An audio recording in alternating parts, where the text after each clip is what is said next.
C'est parce qu'il y a un peu de confusion sur la réalité de ce que nous vivons.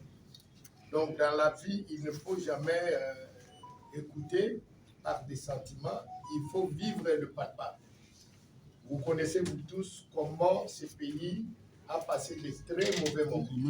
Pendant au moins 30 ans, nous étions dans la souffrance.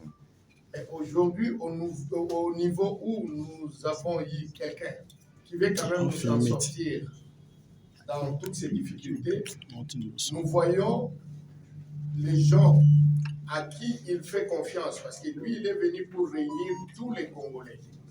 Mais je crois que vous avez entendu, c'est pour cela que nous sommes là, pour essayer un peu de parler avec nos frères congolais, les informer de la réalité de tout ce qui se passe.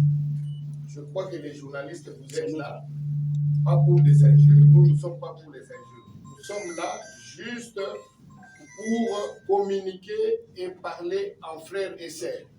Parce qu'il y a des vérités que vous devriez connaître aujourd'hui.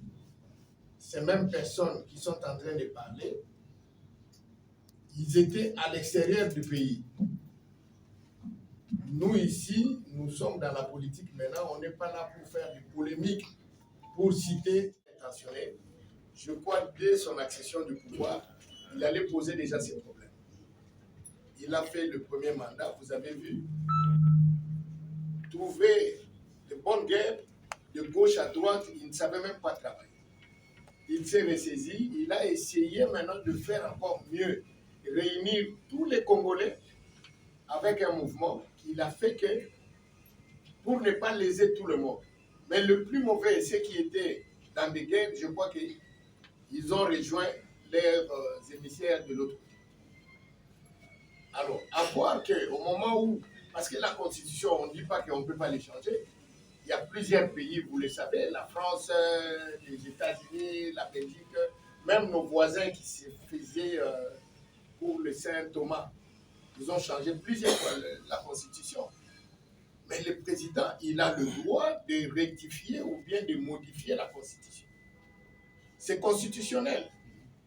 Maintenant, tant qu'il est dans le temps de le faire, il retrouve encore des gens qui viennent pour essayer un peu de les bousculer. Je crois que mon confrère qui est à côté de moi, il va essayer de vous expliquer. Parce que moi, je suis un peu malade. Je ne pouvais même pas être là avec vous. Mais tellement je me sens très choqué, j'ai dit je dois venir pour dire ne fût-ce qu'un mot. Donc la Constitution peut se faire réviser, mais ce n'est pas le moment. C'est pour cela que le chef ne l'a pas révisé. Donc, si on doit le réviser, il y a des gens qui vont le faire. Vous, la population, le peuple ici, il y aura peut-être un référendum ou quelque chose qui va nous pousser d'aller vers ce qui aura à faire à ce moment. Donc, je crois que je vous ai répondu. C'est ainsi que nous disons. Maintenant que nous sommes en train de mettre fin à ces conflits récurrents de l'Est, 30 ans après, je pense que nous devons être sérieux. Nous devons être sérieux et jeter des bases solides pour que ce grand